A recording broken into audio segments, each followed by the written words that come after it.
Hello my dear students, how are you all guys. I hope आप सभी बहुत बढ़िया होंगे। तो चलिए सेशन की शुरुआत करते हैं और बात करेंगे यहाँ पर CUET के स्टूडेंट्स के बारे में। तो हम लोग इसके अंदर टेक्स्ट फाइल के क्वेश्चंस हैं जिनको हम लोग करने वाले हैं। एंड टेक्स्ट फाइल के क्वेश्चन के अंदर की अगर हम बात करेंगे तो यानी कि ये इन्फॉर्मेटिक प्रैक्टिसेस और CS दोनों के लिए इम्पॉर्टेंट है, राइट। तो हमारे सारे ही सेक्शंस वाले जो बच्चे हैं वो इसको कर रहे होंगे। एंड तो चलिए फिर शुरू करते हैं टेक्स्ट फाइल के क्वेश्चंस को। यस कहता है कि if a text file is opened W+ mode. तो मैंने आपको मोड बता रखा है कि अगर आप बात करोगे W की, R की और A की, ये 3 मोड है। अब इसके साथ में W+ लग गया तो यानी कि रीड और राइट, राइट और रीड कह सकते हो। प्लस लग गया तो रीड और राइट, A+ लग गया तो राइटिंग प्लस रीडिंग दोनों हो सकता है, ठीक है। अब अगर आप जो है इन तीनों के बीच में अंतर जानना चाहते तो उसका भी चैनल पर लेक्चर है जो अपलोडेड है, जिस पर मैंने इन तीनों का प्रैक्टिकली मतलब बता रखा है। बाय द वे अगर हम एक चीज़ देखें इसके अंदर से कि कहता है कि जब हम W+ मोड में अपनी फाइल को ओपन करते हैं then what is the initial position of the pointer और कर्सर। तो बात समझिए यहाँ पर इनिशियल पोजीशन, देखिए W मोड की जब भी बात होगी ना तो आपके फाइल के पॉइंटर की पोजीशन 0 पर ही होगी। ऐसा क्यों है? एक बार हम काउंट कर लें। बिगनिंग हो गया, beginning of the last line नहीं, तो हमारा जो है ए ऑप्शन है जो आंसर है। तो बेसिकली क्या होगा कि आपकी जो फाइल का डेटा है ना वो सारा डिलीट हो चुका होगा। तो जब आपकी फाइल का डेटा सारा डिलीट हो चुका होगा तो बिकॉज ऑफ W मोड तो फिर भाई फाइल पॉइंटर तो लाजमी है कि 0 पर ही आएगा। कहता है कि which of the following statements are true. कौन सी स्टेटमेंट है जो यहाँ पर बेसिकली सच्ची बात कही है या ट्रू कहेंगे। तो कहता है कि when you open a file for reading if the file does not exist, error आएगी। बिल्कुल ए हमारा सही है, बाकी पढ़ ही लेते हैं क्योंकि all of the above mention कर रखा है। So when you open a file for writing if the file does not exist, तो ये नई फाइल क्रिएट कर देगा। हाँ, वैसे दूसरा पढ़ने की ज़रूरत नहीं क्योंकि 2 सही हो गए तो ऑप्शन डी ही चूज़ करेंगे।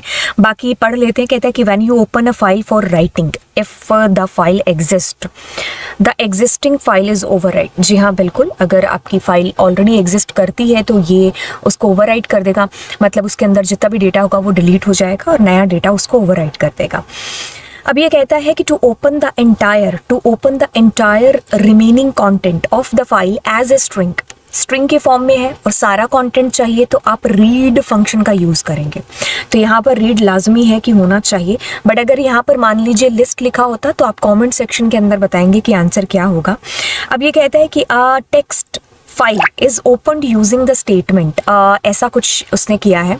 अब देखिए बाय डिफ़ॉल्ट इसका मोड R होगा, लेकिन हम आगे पढ़ते हैं। इसमें कहते हैं कि the file has a total 10 lines है फाइल के अंदर, ठीक है। ओके, तो स्टेटमेंट 1 लिखी है, स्टेटमेंट 2 लिखी है। अब देखो स्टेटमेंट पढ़ने से पहले हम स्टेटमेंट के बारे में अगर जाने तो इस स्टेटमेंट का मतलब है कि आपकी 1 लाइन रीड हो जाएगी। इसका मतलब है कि उसके बाद में, मतलब अगर आपकी 1 लाइन रीड हो गई, अगर आपकी 1 लाइन यहाँ से रीड हो गई, जैसे उसके अंदर 10 लाइनें हैं, 1 2 3 4 5 6 7 8 9 और 10 हो गई।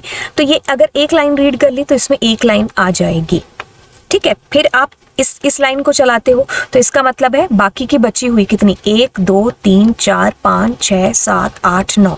सो 9 लाइनें इसके अंदर आ गई, 1 लाइन इसके अंदर आ गई। बाय द वे हम इसको देखते हैं, इसका आंसर लिस्ट में तो आएगा नहीं, ठीक है। तो ये दोनों में से कोई एक ऑप्शन आपका आंसर हो सकता है। कहता है कि लिस्ट हमारी क्या है, स्ट्रिंग में आएगी और उसमें जो बचे हुए 9 कह सकते हो, एलिमेंट्स कह सकते हो, क्योंकि इसका जो आंसर आएगा वो लिस्ट के अंदर आएगा, ठीक है। तो आपको एक चीज़ बता दे, वो ये कि रीड है जो वो आपको स्ट्रिंग में आंसर रिटर्न करेगा, कैरेक्टर बाय कैरेक्टर।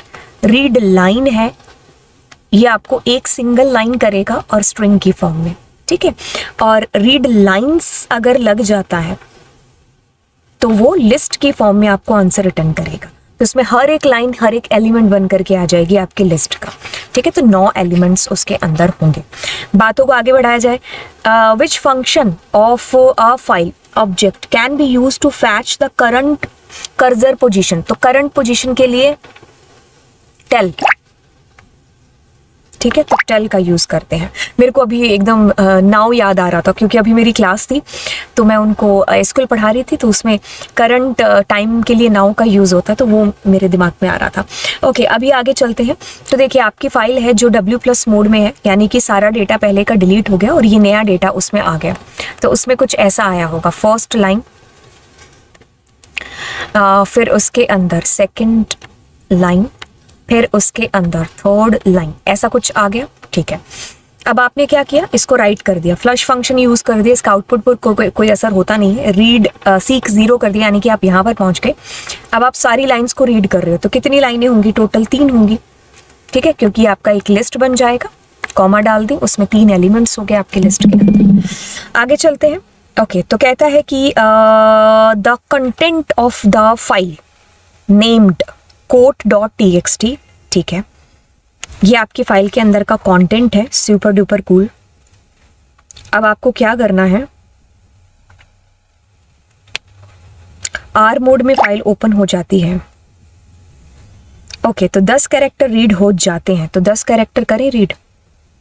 एक बार इरेज करते हैं इसको। 10 कैरेक्टर करने हैं ना। तो 1, अरे भैया तुम क्या कर रहे हो, 2 3 4 5 6 7 8 9 10 हो गए 10 कैरेक्टर रीड। ठीक है, ये सही है ना कलर वाला, बट ये सही नहीं है अभी। ठीक है, ओके। अब 10 कैरेक्टर रीड हो गए। ठीक है, तो उसके बाद में आपके पास स्ट्रिंग में आंसर आ गया। आपने क्या किया, उसका इस तरीके से कर लिया कि 0 1 और 2 नंबर इंडेक्स फैच करा लिया। तो 0 1 2, आई थिंक आप समझ गए होंगे, ये 0 है, ये 1 है, ये 2 है। तो यहाँ पर आपको जो आंसर आएगा वो ALL आएगा। ठीक है, अब आप क्या कर रहे हो, अगले 5 कैरेक्टर को रीड कर रहे हो। तो अगले 5 कैरेक्टर अपने कलर चेंज करते हैं, पिंक लेते हैं और अगले 5 करते हैं। 1 2 3 4 5 6 हो गए ना, इसको इरेज करना पड़ेगा। एक बार मैं काउंट कर लेती हूँ, 1 2 3 4 5 5 हो गए। तो इससे मुझे क्या पता चलता है कि 5 कैरेक्टर रीड हो गए। तो इसमें क्या आया, NGS स्पेस H। ठीक है, अब उसमें से भी शुरू के 3 कैरेक्टर कर लिए, तो 0 1 2 3। तो आपके पास में यहाँ पर पहले ऑल प्रिंट हुआ था, है ना, ऊपर कर लेते हैं यहाँ पर थोड़ा सा, ऑल प्रिंट हुआ था, उसके साथ में आपके पास NGS प्रिंट हो गया होगा। फिर सीक 0, यानी कि अब तुम कहीं पर भी हो कोई फर्क नहीं पड़ता, वापस से 0 पर आ जाओ। आ गया 0 पर बंदा। ठीक है, अब वहां से 4 कैरेक्टर रीड हो रहे हैं। कितने कैरेक्टर, 4। तो 1 2 3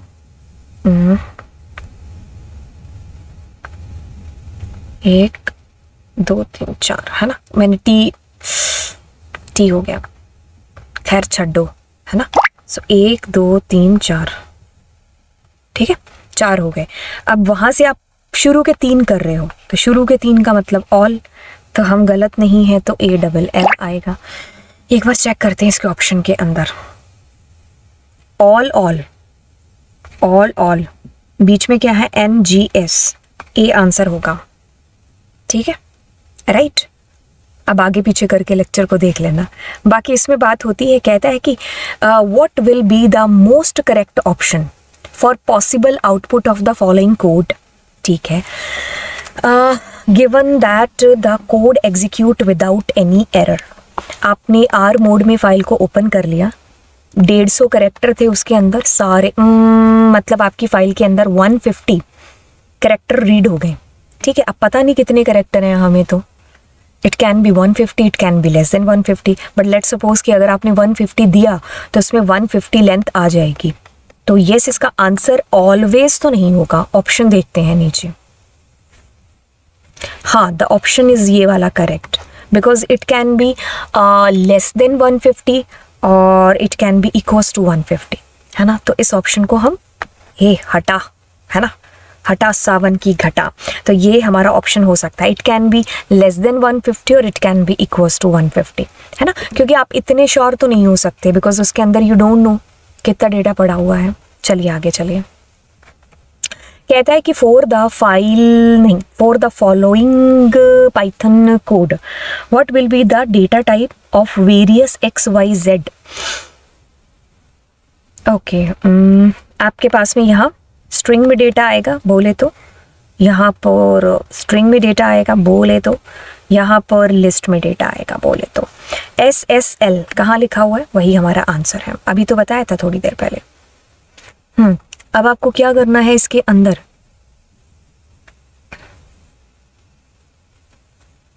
what will be the output of the following code.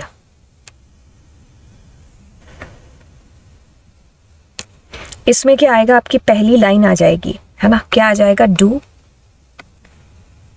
You dare, या लिखने की क्या ही जरूरत है, आप समझ ही लो। इसमें आपकी पहली लाइन आ गई ये वाली, है ना।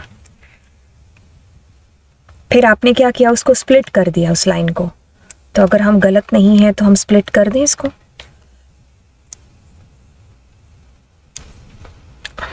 एक सेकेंड रुकिएगा। तो हमने ऐसा किया, ऐसा किया, ऐसा किया, ठीक है, ओके। बट इसमें पूछा क्या है एक बार देखें।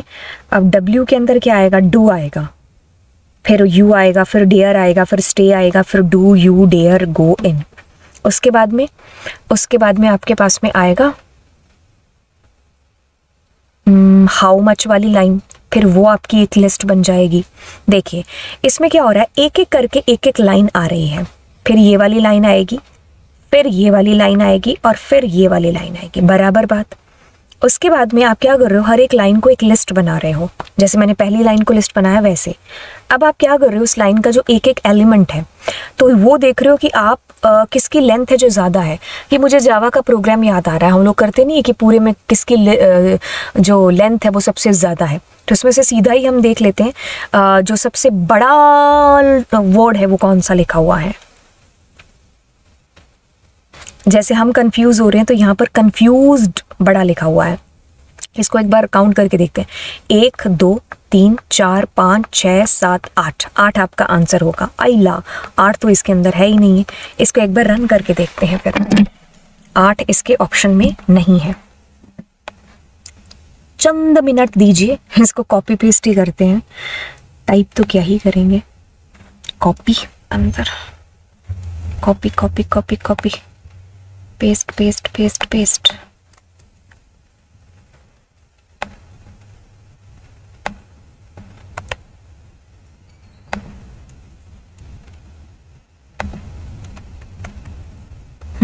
अदर दिख देते हैं इसमें नाम, other.txt, ओ other.txt। हमारा आंसर कितना आ रहा था, answer is coming 8। I guess हमारा आंसर भी 8 ही आना चाहिए ना, हमने 8 ही निकाला था ना। हाँ, कंफ्यूज्ड के अंदर लिखा हुआ। बाय द वे जो हमने सुना और समझा, क्या हम वही सही समझ रहे थे क्या, ये चेक कर लेते हैं।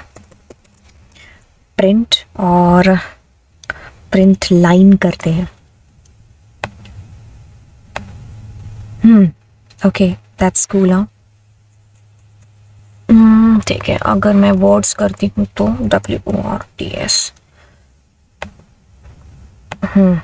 ठीक है, तो एक तरीके से ये पूरा वही काउंट कर रहा है कि कौन सा वर्ड है जो लंबा है, ज़्यादा है। तो ये टाइपिंग मिस्टेक आप मान सकते हो यहाँ पर, ठीक है। हाँ, वैसे हमें नीचे आउटपुट दे रखे हैं इसके, तो आप इसको एक बार चेक कर लेना। अगर हमारा कभी क्या होता है, दिल में दिमाग में कुछ और चल रहा होता है और क्लिक किसी और चीज़ पर हो जाता है, तो ऐसा देख लेना कहीं हुआ तो नहीं है, ठीक है। ओके, अब आगे वाले क्वेश्चंस की तरफ चलते हैं। तो ये वेरी शॉर्ट टाइप है, इसमें आंसर साथ में दे रखा है, बहुत ही अच्छी बात है। काश पेपर में भी ऐसा होता है ना, हाँ, काश पेपर में भी ऐसा होता कि साथ में आंसर भी आते। एक आधे क्वेश्चन पर वो नहीं होना चाहिए था क्या, मतलब ये 50-50 होना चाहिए था, है ना। एक आधे क्वेश्चन पर ऐसा दे दिया करे तो। खैर कहता है कि कहता है कि differentiate between R+ and W+ with respect to Python, ठीक है। R+ और W+ में अंतर क्या है, देखिए R+ का मतलब है कि आप रीड और राइट दोनों कर सकते हो, W+ का मतलब है राइट और रीड दोनों कर सकते हो। अब ये क्या भला है, मैंने कहा हंसना और रोना, रोना और हंसना, दोनों में क्या अंतर हो गया। देखिए बात यहाँ पर ये होती है कि जब अपनी फाइल को R+ में ओपन करते हो तो आपकी फाइल का पॉइंटर 0 पर होता है। अच्छा, ये बड़ी अच्छी बात बताई। W+ में ओपन होता है तो भी फाइल का पॉइंटर 0 पर होता है। ये तो और भी अच्छी बात बता दी। अंतर बताओ, दोनों में सिमिलैरिटी नहीं बतानी है। अच्छा सुनिए, इसके अंदर क्या होता है कि आपकी फाइल अगर एग्जिस्ट नहीं करती है तो नई फाइल क्रिएट हो जाती है, लेकिन इसमें अगर नहीं करती है तो आपको एरर आ जाती है। इसमें क्या होता है कि आपकी फाइल अगर एग्जिस्ट नहीं करती है तो नई फाइल क्रिएट हो जाएगी, और हमेशा जब भी आप ओपन करोगे इसके अंदर तो क्या होगा कि आपकी फ़ाइल का पुराना डेटा डिलीट हो जाएगा और आपकी फ़ाइल खाली हो जाएगी, और खाली होने के बाद में वो 0 पर होगी। बट क्योंकि तो इसमें है R+, तो इसमें क्या होगा, आपका डेटा होगा और फिर फाइल का पॉइंटर 0 पर होगा। तो जैसे जैसे आप लिखोगे ना वैसे वैसे ये ओवरराइट करेगा। तो आपको क्या करना पड़ेगा, सीक से इधर उधर आपके फाइल पॉइंटर की पोजीशन है जो करनी पड़ेगी,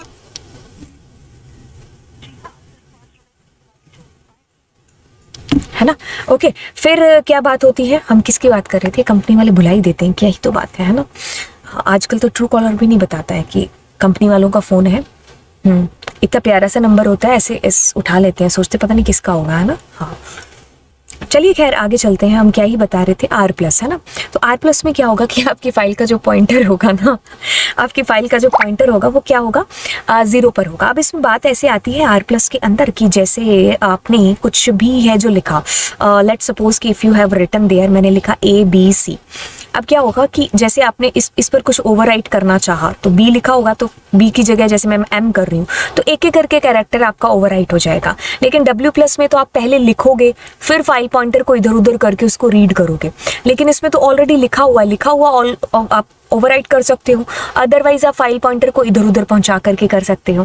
ठीक है, खैर इसमें खुद ने क्या लिखा है, R+ reading and writing, W+ text file reading and writing, it overwrite, हाँ it overwrite if it exist. ठीक है, तो इसके अंदर क्या होगा कि ऑलरेडी एग्जिस्ट करता हुआ डेटा आपका ओवरराइट हो जाएगा। खैर इसको आप समझ सकते हो।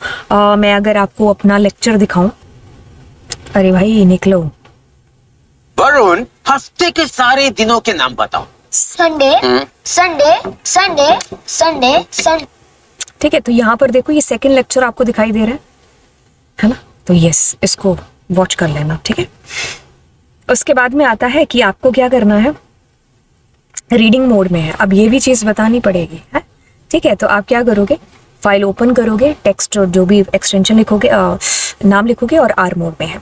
अब ये कहता है कि dash terminate end of line, new line character होता है आपका टेक्स्ट फाइल के अंदर। अब इसकी बात आती है तो कहता है कि आप क्या करिए, what type text binary of file is my data. Text binary, ये टेक्स्ट फाइल है, बाय डिफ़ॉल्ट टेक्स्ट फाइल होती है, बाय डिफ़ॉल्ट मोड भी R होता है। फिल इन द ब्लैंक के अंदर पूछा है कि आपको क्या करना है, राइट करना है। तो अब आप क्या करेंगे, फाइल डॉट राइट ABC। ठीक है, हो गया। ठीक है, चलिए अब आगे चलते हैं। अब आपको पूछा है कि व्हाट आर दी फाइल्स, बिल्कुल, अ named entity usually stored on hard drive. Basically ये तो किताबी भाषा हो गई। फाइल का मतलब है कि हम उसमें अपने डेटा को परमानेंटली स्टोर करते हैं, इसलिए हम इसका यूज़ करते हैं ताकि हमारा जो डेटा टेम्प्रेरी बेसिस पर स्टोर हो रहा है हम उसको परमानेंटली स्टोर कर पाएँ, ताकि फ्यूचर में हम इस डेटा के साथ में जब भी काम हो तो हम वो कर पाएँ। ठीक है, तो हमारा हार्ड डिस्क में, हमारी फाइल्स के अंदर हमारा डेटा स्टोर हो जाता है। तो आप ये किताबी भाषा भी है जो पढ़ सकते हो। सीक फंक्शन क्या होता है, हमारे फाइल के पॉइंटर की पोजीशन को इधर उधर पहुंचाने के लिए हम इसका यूज़ है जो करते हैं। अब इसके अंदर क्या होता है कि सीक के अंदर जैसे इसने लिखा हुआ है आपके पास में, सीक ऑफसेट की वैल्यू, फ्रॉम वेयर की वैल्यू। फ्रॉम वेयर के अंदर आप या तो 0 दे सकते हो या 1 या 2 दे सकते हो। 0 बाय डिफ़ॉल्ट होता है, वो बिगनिंग पर पहुंचाता है आपके फाइल पॉइंटर को, वहीं से शुरू करेगा। इसका 1 का मतलब होता है करंट में जहाँ पर भी हो वहाँ से आगे पीछे। 2 का मतलब होता है फाइल के पॉइंटर को एंड में पहुँचाना, वहाँ से पीछे की तरफ मूव कराना, और वो इसके ऊपर डिपेंड कर रहा होगा। ठीक है, तो इसको मैंने सीक और टेल को भी यहाँ पर बता रखा है। देखो ट्राई हो गया, ऐसे नहीं बताया मैंने, इच के अंदर मैंने बता रखा है। खुद ही चीजें नहीं समझ में आ रही, ये देखो ना, सीक एंड टेल। ठीक है, ओके आगे चलते हैं। तो कहता है कि आपको क्या करना है, एक प्रोग्राम बनाना है। ठीक है, right a function in Python. ठीक है, तो ये आप लोग खुद से ट्राई कर लेना। ठीक है, प्रोग्राम को राइट, ऐसे बहुत सारे प्रोग्राम्स आपको हमारी प्रोफाइल पर मिल जाएंगे। ये प्रोग्राम्स ही आगे है जो दे रखे, कुछ एमसीक्यूज में तो दे नहीं रखा इन्होंने, ठीक है। ओके, तो ये इनके पास आंसर्स है, नीचे गिवन है। ओके, सो नेक्स्ट हमारा बाइनरी फाइल स्टार्ट हो जाएगा।